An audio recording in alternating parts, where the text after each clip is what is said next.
I'm Miss Bryant, and today's lesson is solving systems of equation by substitution. In our last lesson, we found out there's 3 ways to solve systems of equations: graphing, substitution, and elimination method, or sometimes it's called addition method. Today, we're going to look at solving systems by substitution. Let's look at our first example. Solve the system of linear equation by substitution. So what we do is we substitute one of the variables in this equation for one of the variables in this equation. You can solve for either one. We're either going to solve for x or y in either of the equations. But if you notice, the y is by itself, so it'd be easier to solve for in the first one. In the second one, the y is also by itself, so it would be easier to solve for that one. All right, let's solve for the first equation. Negative 3x plus y equals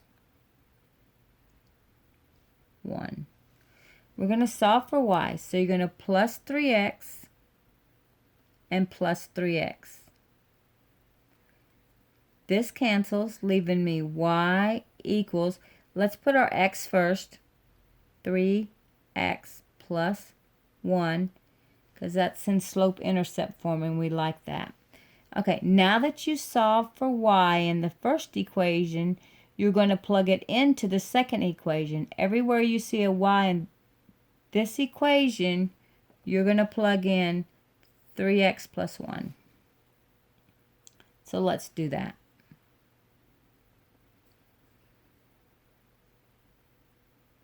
4x plus y was 3x plus 1 equal 8. Okay, there's nothing to distribute, so let's combine like terms. 4x and 3x is 7x plus 1 equals 8. Minus 1, 7x equals 7. Divide by 7, x equals 7 divided by 7 is 1. Positive, positive, positive. Okay, once you get one variable solved for, you're going to take it and you can plug it into either original equation.